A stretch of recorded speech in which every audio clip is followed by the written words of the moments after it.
Hi guys, I wanted to do a quick video about how to put in a strong offer. If you've been putting in offers lately and you just haven't been getting any luck, maybe try to use some of these approaches to see if it'll help. I'm gonna drop some gems, but not too many though, because that's your realtor's job. But I'll start off with just talking about just the offer itself. If you're putting in an offer on a home, first things first, do not underbid. It's a seller's market right now. There's more demand than there is supply. The last thing you want to do is just underbid on the home that's really competitive. So keep in mind the price of the home that you're putting an offer in for. Do the comps in the area. Make sure the price is reasonable. Oftentimes sellers will list their price just low enough for it to be competitive, but high enough for them to be okay if they get asking. So first things first, do not underbid.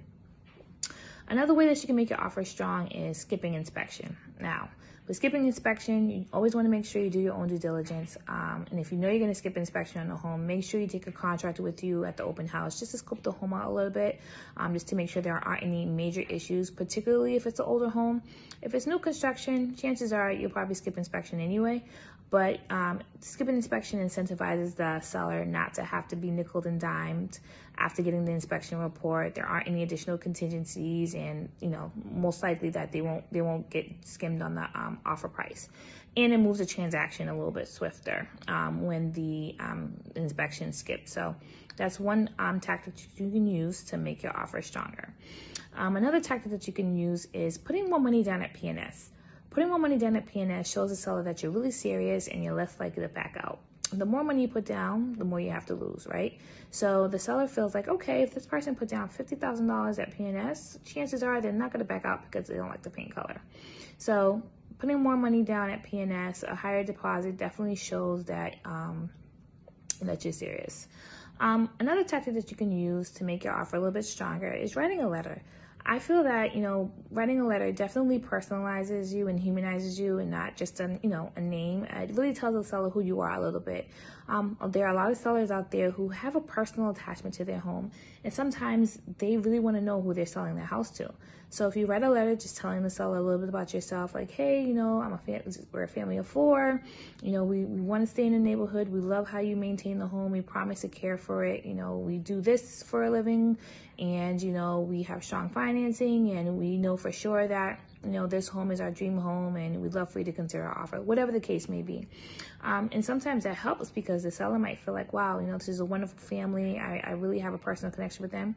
But on the flip side of that, there are some sellers who can care less who they're selling the house to, and they really just care about the bottom line and the most money they can make. But does it hurt? No, it doesn't hurt to write a letter.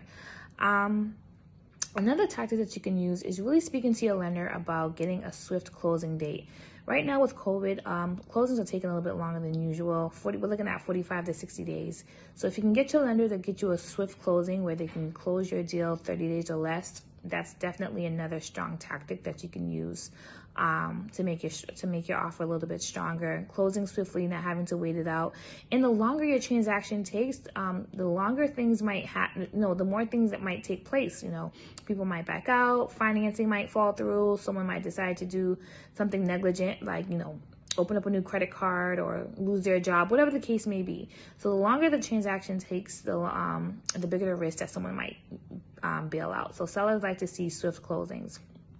Also, when you're countering, so say for instance, you put in an offer and the seller counters back, be mindful of what your counter is going to be. Oftentimes, buyers might freak out when a realtor might suggest, well, you can offer $10,000 or $15,000 over, and they're like, oh my God, $10,000 to $15,000 over. Think about the numbers. It's $5 for every 1,000. So if you're going to offer or counter $10,000, that's $50 more a month on your mortgage. So I know that the numbers might sound really ginormous at first, and like, oh my God, I can't go over 20,000. How much money will that be? It's $5 for every 1,000. So keep that in mind next time you're countering. So those are just some of the tips that I wanted to bring up to you. Just take those into consideration the next time you put in the offer. Thanks, guys.